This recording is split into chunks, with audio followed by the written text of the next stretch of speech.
कहानी की शुरुआत साल 2034 में साउथ कोरिया को दिखाते हुए होती है, जहां पूरा का पूरा साउथ कोरिया एक जानलेवा बीमारी की चपेट में आ गया था। इस बीमारी का वायरस कोविड-19 के वायरस से 10 गुना ज्यादा खतरनाक था, जिसकी वजह से हजारों लोग मर रहे थे और शहर में हालात इतने बुरे थे कि मिलिट्री द्वारा पक्षियों तक को गोली मारी जा रही थी ताकि वो दूसरे देश में इस बीमारी को न फैला सके। लोग सड़कों पर खून की उल्टियां कर रहे थे, गाड़ियां एक दूसरे से टकरा रही थी। कुल मिलाकर पूरे शहर में अफरा तफरी मची हुई थी। जब शहर में लोगों की लाशों को दफनाने के लिए जगह नहीं बचती तो वहाँ की गवर्नमेंट उन्हें कचरे के ढेर की तरह स्टेडियम में इकट्ठा करके जलाने का ऑर्डर देती है। ये इस वायरस का पीक समय था। लेकिन आखिर इस सब की शुरुआत कैसे हुई, ये जानने के लिए हमें कुछ हफ्ते पीछे जाना पड़ेगा, जहाँ हमें दिखाया जाता है कि कुछ हफ्ते पहले हांगकांग में एक शिपिंग कंटेनर के जरिए कुछ इलीगल इमिग्रेंट्स को साउथ कोरिया के बुंडांग शहर में भेजने की तैयारी चल रही है। वहाँ का इंचार्ज जब इस कंटेनर की इंस्पेक्शन के लिए आता है तो वो देखता है कि कंटेनर में एक आदमी जोर जोर से खांस रहा है। इसके बावजूद भी वो इंचार्ज ये कहता हुआ कि सब ठीक है, उस कंटेनर को साउथ कोरिया के लिए रवाना कर देता है। दूसरी तरफ बुंडांग शहर के किसी दूसरी जगह पर किम नाम की एक लेडी अपनी कार से कहीं पर जा रही होती है कि अचानक उसकी कार का एक्सीडेंट होने की वजह से वो अपनी कार समेत एक गड्ढे में गिर जाती है, जहाँ कंस्ट्रक्शन का काम चल रहा था। उसे बचाने के लिए जल्दी ही बचाव दल वहाँ पहुँच जाता है, पर वो कार इस तरह गड्ढे में अटकी हुई थी कि एक बार में एक ही आदमी उस गड्ढे में उतर सकता था। यहाँ पर केंगजी नाम का एक लड़का गड्ढे में धीरे धीरे करके नीचे उतरता है। वहीं सिचुएशन इतनी बुरी थी कि अगर थोड़ा सा भी ज्यादा मूवमेंट होता तो कार के साथ किम भी गड्ढे के अंदर गिर सकती थी। पर अपने एक्सपीरियंस और समझदारी से केंगजी किम तक पहुंचकर उसे सही सलामत बाहर निकाल लाता है। इस कामयाबी के बाद वो किम से बात करने के लिए उसकी तरफ बढ़ता है, पर वो उसे इग्नोर करके एम्बुलेंस में बैठकर वहाँ से चली जाती है। रात में किम फोन करके केंगजी को मिलने के लिए उस एक्सीडेंट वाली जगह पर ही बुलाती है। ये सुनकर केंगजी बहुत खुश हो जाता है, ये सोचकर कि किम ने उसका शुक्रिया अदा करने के लिए बुलाया है। पर वहाँ पहुँचने पर उसे पता चलता है कि किम ने उसे गड्ढे में गिरे अपने बैग को निकालने के लिए बुलाया था। ये सुनकर वो बहुत दुखी हो जाता है। वो किम को ये कहकर ऐसा करने से मना कर देता है कि ये उसके प्रोटोकॉल्स के खिलाफ है। लेकिन जैसे ही किम वहाँ से जाती है तो वो अपने एक साथी की मदद से गड्ढे में जाकर उस बैग को निकाल लाता है। इसके बाद उस बैग को चेक करने पर केंगजी को उसमें से एक आइडेंटिटी कार्ड मिलता है, जिसे देखकर उसे पता चलता है कि किम एक डॉक्टर है। तभी बैग के अंदर से फोन की घंटी बजती है और केंगजी हिचकिचाते हुए फोन उठा लेता है। उसे किम की बेटी मिरियो की आवाज आती है और थोड़ी बातचीत करने के बाद केंगजी स्कूल के बाद उससे मिलने के लिए मान जाता है। इसी बीच बियंकी और बियोंग हु नाम के दो भाई उस इलीगल इमिग्रेंट्स वाले कंटेनर की तरफ बढ़ते हैं। जब वो लोग कंटेनर का दरवाजा खोलते हैं तो वो ये देखकर हैरान हो जाते हैं कि सिर्फ एक आदमी को छोड़कर बाकी सारे लोग मर चुके थे और कंटेनर के अंदर से लाशों के सड़ने की भयंकर बदबू भी आ रही थी। ये सब देखकर वो दोनों कंफ्यूज हो जाते हैं और सीन का वीडियो बना लेते हैं और उस अकेले बचे हुए आदमी को ट्रक में बैठाकर अपने साथ ले जाते हैं। बियंकी कुछ सामान लेने के लिए स्टोर के अंदर जाता है। इसी मौके का फायदा उठाकर वो सर्वाइवर वहाँ से भाग जाता है। इस सर्वाइवर का नाम मोंगसाई होता है। स्टोर से बाहर निकलने पर बियंकी देखता है कि वो आदमी वहाँ से भाग रहा है और उसका भाई बियोंग हु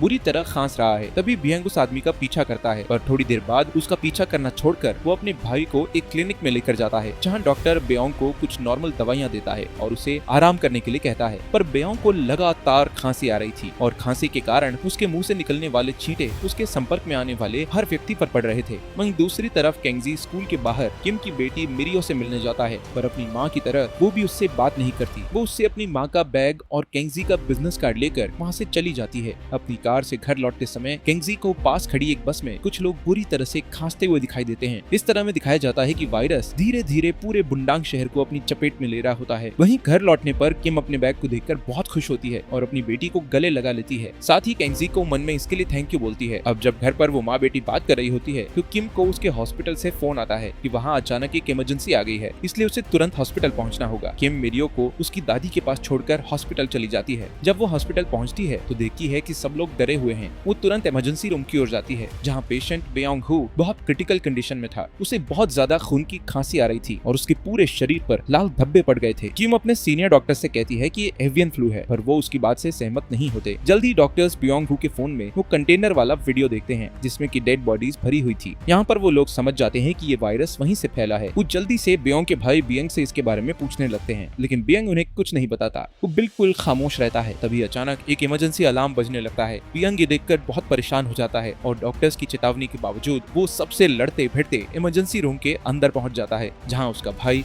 मर चुका था। उसे मरा हुआ देखकर वो खुद पर कंट्रोल नहीं रख पाता और अपने भाई की डेड बॉडी को गले लगाकर रोने लगता है, जिससे उसके भाई बियोंग का खून उसके हाथों पर लग जाता है। बियोंग गुस्से में आकर अपने उन हाथों से कई डॉक्टर्स को छूता है, पर थोड़े टाइम बाद उसे पकड़ लिया जाता है। नेक्स्ट सीन में हम देखते हैं कि किम की बेटी मिरियो बोर होकर अकेले घर के बाहर टहलने निकलती है। वो एक गाड़ी से टकराने ही वाली होती है कि उसी समय कंटेनर वाला सर्वाइवर मोंगसाई उसे बचा लेता है। मिरियो देखती है कि वो आदमी बहुत भूखा है, इसलिए वो उसे कुछ खाने को देती है। बातें करते हुए मोंगसाई उसे कहता है कि मैं बीमार हूँ, इसलिए तुम मुझसे दूर रहो, पर मिरियो उसे लगातार बातें करती रहती है। कुछ ही पल में मोंगसाई को जबरदस्त खांसी होती है और वो मिरियो से किसी को उसकी मदद के लिए लाने को कहता है। मिरियो केंगजी को मदद के लिए बुलाती है, पर उनके वहाँ पहुँचने से पहले ही मोंगसाई वहाँ से जा चुका था। वहीं हम देखते हैं कि अब तक शहर में हजारों लोग इस वायरस की चपेट में आ चुके थे, जिससे हॉस्पिटल पेशेंट से भर चुके थे। वहीं किम Korea centers for disease control and prevention की एक टीम के साथ कंटेनर वाली जगह पर पहुंचती है। वो उन सारी डेड बॉडीज को जला देते हैं, लेकिन वहाँ उन लाशों को खाने वाले चूहों का एक झुंड जलने से बच जाता है और वो सारे चूहे शहर की तरफ चले जाते हैं। इसी बीच देश के टॉप डॉक्टर्स की टीम एक इमरजेंसी मीटिंग करती है। एक बड़ी बहस करने के बाद वो सब इस नतीजे पर पहुंचते हैं कि ये जानलेवा वायरस H5N1 स्ट्रेन का नया रूप है और जो भी इस वायरस के संपर्क में आता है वो 36 घंटे के बीच में ही मर जाता है। सभी डॉक्टर्स गवर्नमेंट को कहते हैं कि शहर को जल्दी से जल्दी क्वारंटीन करना होगा, नहीं तो ये वायरस पूरे देश और यहाँ तक कि पूरी दुनिया में फैल जाएगा। दूसरी तरफ केंगजी मिरियो को एक सुपरमार्केट लेकर जाता है, जहाँ वो लोग एक साथ लंच करते हैं और एक दूसरे के साथ अपने सीक्रेट शेयर करते हुए एक दूसरे के अच्छे बेस्ट फ्रेंड बन जाते हैं। थोड़ी देर बाद जैसे ही वो लोग सुपरमार्केट से निकलने वाले होते हैं, तभी चारों तरफ भगदड़ मच जाती है। बहुत सारे लोग खून की खांसी करके बेहोश होकर नीचे गिरने लगते हैं, तो वहीं कुछ लोग तुरंत मर रहे होते हैं। उसी समय केंगजी एक औरत को एस्केलेटर से गिरते हुए देखकर उसे बचा लेता है, पर इस बीच मिरियो उसकी नजरों से दूर हो जाती है। वहीं ये वायरस इतनी तेजी से फैल रहा था कि हॉस्पिटल्स और कम्युनिकेशन सिस्टम पर बोझ बढ़ गया था। इसी के चलते डॉक्टर्स और पॉलिटिशियंस शहर में क्वारंटीन लागू कर देते हैं, जिससे अपनी जान को खतरा देखकर पॉलिटिशियंस और डॉक्टर सोल सिटी जाकर रिसर्च करने का फैसला करते हैं। जैसे ही सारे रिसर्चर्स सोल सिटी जाने लगते हैं, तो डॉक्टर किम अपने पार्टनर से कहती है कि वो अपनी बेटी को ढूंढकर उसके साथ वापस उनके पास आ जाएगी। इसके बाद किम मिरियो को फोन लगाती है, पर उसका फोन केंगजी उठाता है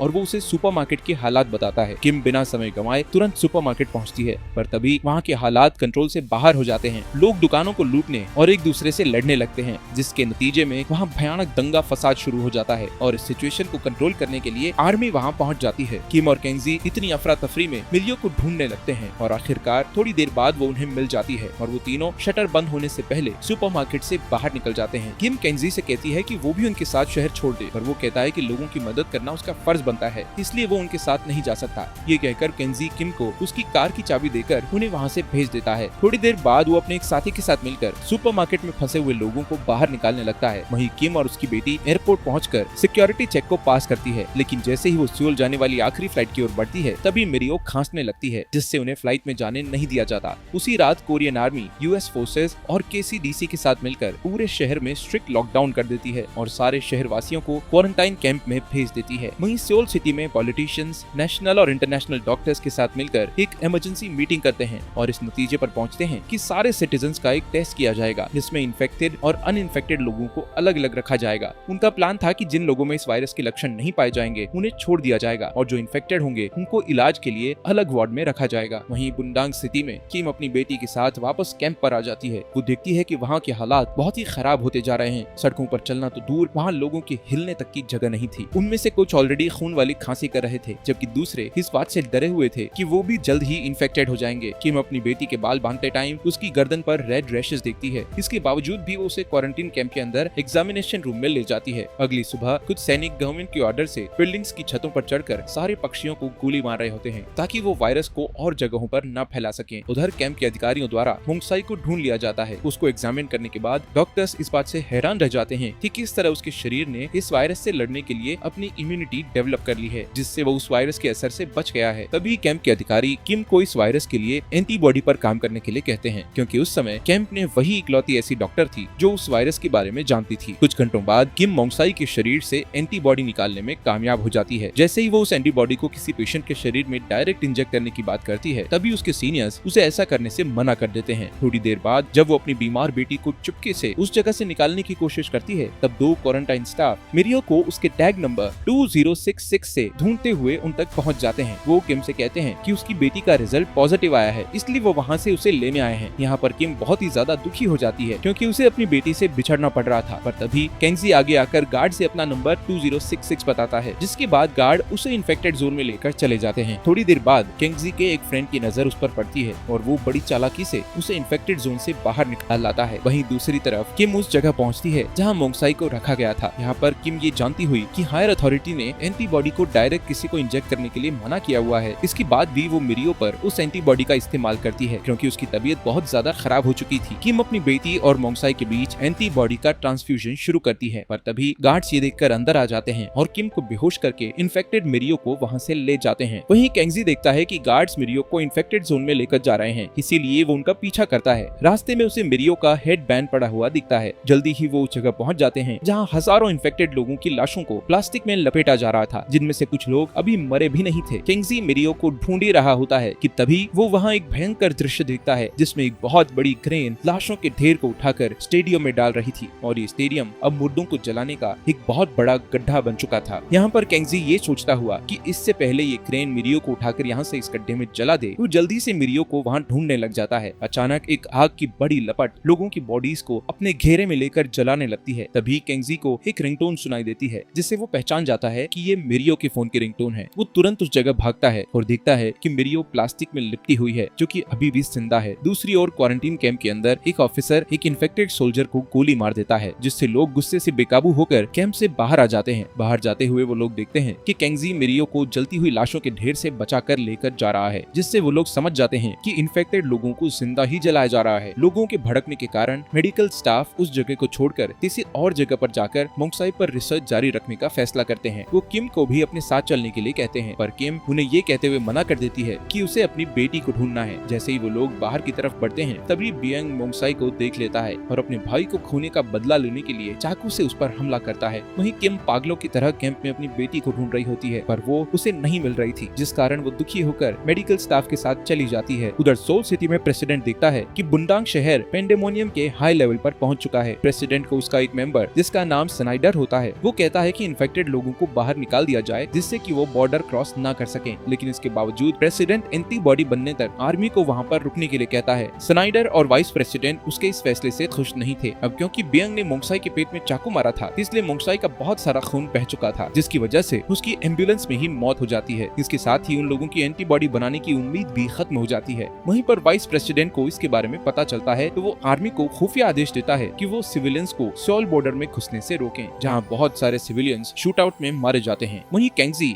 मिरियो के साथ उस जगह से बच निकलने में कामयाब हो जाता है। मिरियो अब पहले से बेहतर महसूस करने लगी थी, यहाँ तक कि वो अब बोलने भी लगी थी, जिससे पता चलता है कि एंटीबॉडीज ने उस पर अच्छा असर किया था। दूसरी तरफ किम अपनी बेटी से मिलने के लिए भाग कर जाती है, पर सोल्जर उसे रोक लेते हैं। वो बार बार कहती है कि उसकी बेटी के पास इस वायरस का इलाज है, इसलिए उनमें से एक सोल्जर उसे अपने बेस पर लेकर जाता है जहां वो उसकी प्रेसिडेंट से बात करवाता है। उधर सड़क पर एक आदमी केंगजी को ये कहते हुए सुन लेता है कि मिरियो की बॉडी से एंटीबॉडी बनाया जा सकता है, इसलिए वो उनके पीछे जाता है। जब मिरियो अकेली होती है तो वो उसे एक आइसोलेटेड रूम में लेकर उसका ब्लड निकालने की कोशिश करता है, लेकिन खुशकिस्मती से केंगजी सही समय पर अपने एक साथी के साथ वहाँ पहुँच जाता है और तीनों में जबरदस्त लड़ाई होने लगती है। आखिर में केंगजी उस आदमी को मार डालता है, लेकिन उसका बेस्ट फ्रेंड इस लड़ाई में गंभीर रूप से घायल हो जाता है। उधर किम प्रेसिडेंट से बात करते हुए उन्हें बताती है कि मेरी बेटी पूरी तरह से इस वायरस से लड़ चुकी है और उसके खून से इस वायरस का एंटीडोट भी बनाया जा सकता है। ये सुनकर प्रेसिडेंट अपने सोल्जर को फायरिंग रोकने का ऑर्डर देता है, लेकिन स्नाइडर उनकी बातों से सहमत नहीं होता और वो सोल्जर से शूटिंग जारी रखने के लिए कहता है। कुछ टाइम बाद किम बॉर्डर पर पहुंचती है और देखती है कि मिरियो इन्फेक्टेड लोगों के साथ है। वो उसकी तरफ दौड़ती है, लेकिन जब वो अपनी बेटी को लेने के लिए कंटेनमेंट लाइन की तरफ बढ़ती है तभी उसे एक गोली लग जाती है, क्योंकि स्नाइडर ने शूटिंग ना रोकने का ऑर्डर दिया हुआ था। इससे पहले कि सोल्जर और गोली चलाते, मिरियो अपनी माँ को कवर करके सोल्जर्स को गोलियां न चलाने को कहती है। ये देखकर सभी सोल्जर्स समेत सभी के दिल पिघल जाते हैं और वो पीछे हट जाते हैं। यहाँ तक कि इन्फेक्टेड लोगों को भी नई प्रेरणा मिलती है और वो सब बॉर्डर की तरफ दौड़ने लगते हैं। दूसरी तरफ जब स्नाइडर ये देखता है कि सोल्जर्स ने गोली चलाना बंद कर दी है, तब वो एयरफोर्स को हवाई हमले का आदेश देता है। ये देखते हुए अब इस सिचुएशन में प्रेसिडेंट भी इन्वॉल्व हो जाता है और वो अपने लोगों से कहता है कि अगर कोई फाइटर प्लेन बुंडांग में घुसने की कोशिश करे तो उसे तुरंत उड़ा दे। इस वायरस के खतरे के टलने के बाद प्रेसिडेंट लाइव आकर सबको ये बताता है कि वो इस वायरस का इलाज ढूंढकर सभी लोगों को बचा लेगा, फिर चाहे इसके लिए उसे कुछ भी करना पड़े। इसके बाद मिरियो के ब्लड से इस वायरस की वैक्सीन बनाने के लिए उसे सोल भेज दिया जाता है, लेकिन किम और केंगजी वहीं रह जाते हैं। कुछ घंटों के बाद एक रिपोर्टर ये अनाउंस करती है कि वैक्सीन सक्सेसफुली बन चुकी है और सबसे पहले इसे बुंडांग के लोगों को दिया जाएगा।